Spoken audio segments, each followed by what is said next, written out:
So the first narrative that I hear quite a bit and advice we receive is I have to work hard and I have to work harder than everyone else to get that promotion, right? We've been told this, we think this, we embody this, especially as women. We do a lot of work. We take on a lot of responsibility. So it makes sense that this is part of our conscious or unconscious narrative that we may have in our minds. But when we think about it, we need to realize, and this came from my experience in working in programs in corporate America. And sorry, I didn't start with that. Again, these are insights from our experiences as we've been through this. We've been here, done this, right? So I was introduced to a concept in my career called PI. There was a IBM executive who left and became an author and a consultant, and he coined this term PI.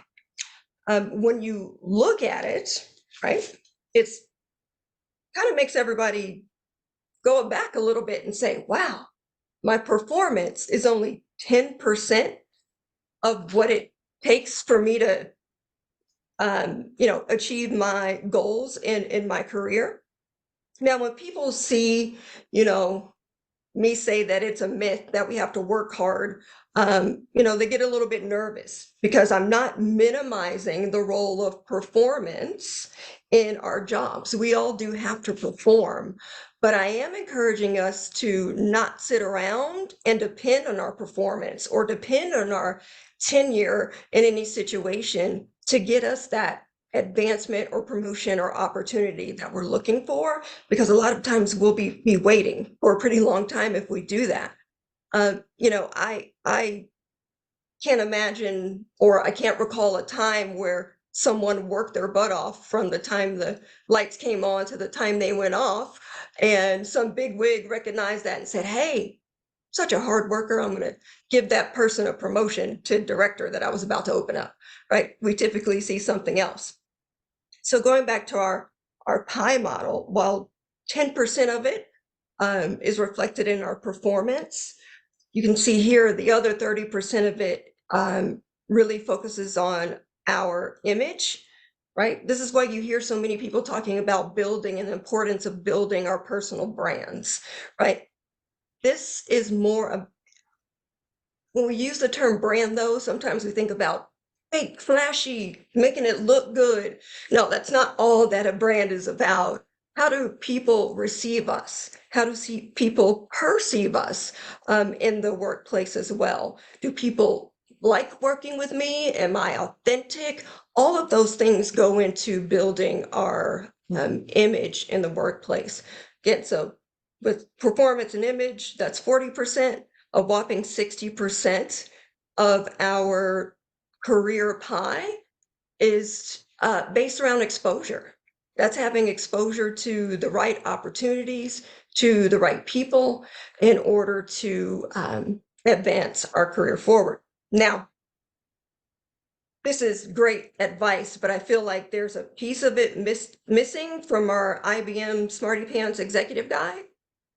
And in my experience, I had to also be willing to raise my hand. I had many times applied for roles that no one had thought of me for. And I literally raised my hand and said, hey, I would like to do that if you'd like to give me a chance. And that has worked out very well for me just about every one of those times. So raising our hand is an important part of this one, but raising our hands for the right things, right, is the most important part of it as well. So I'm going to ask Donna question here. And Donna, I would love for you to share a little more insight when it's important for us to raise our hand versus when it's potentially not the best idea for us to raise our hands.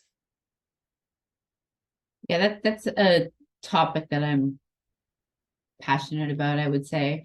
And it not just from my own experience, I guess, of in my earlier years, thinking raising my hand meant being highly supportive in any role and way which I could be. I was the first to put my hand up to take notes in a meeting. I was the first to put my hand up to do anything that required, an ask, really. I wasn't very discerning about what I was putting my hand up for. I just wanted to genuinely be supportive of whatever was trying to come to life.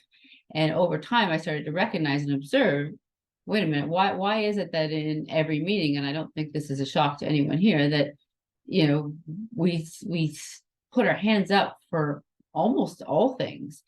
It's part, I got to imagine the story I make up for myself is that's a lot of that is culturally driven, that we will be supportive in any role that we are in. So we will put our hands up with that level of humility to be able to do it. So what I'm inviting here, and what I've always invited to people when I'm coaching them one-on-one and try to practice on my own, is that I'm very conscious and intentional about when I raise my hand.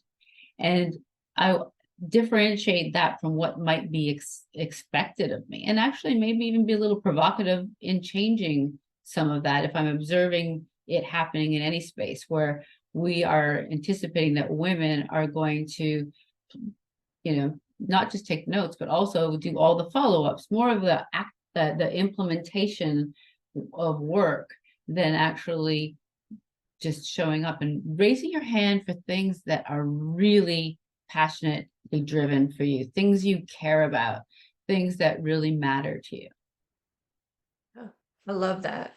Thank you for that insight. So of course, with that in mind, we shift that narrative, right? And we're able to know how to gauge, what performance is in a more meaningful way. And so that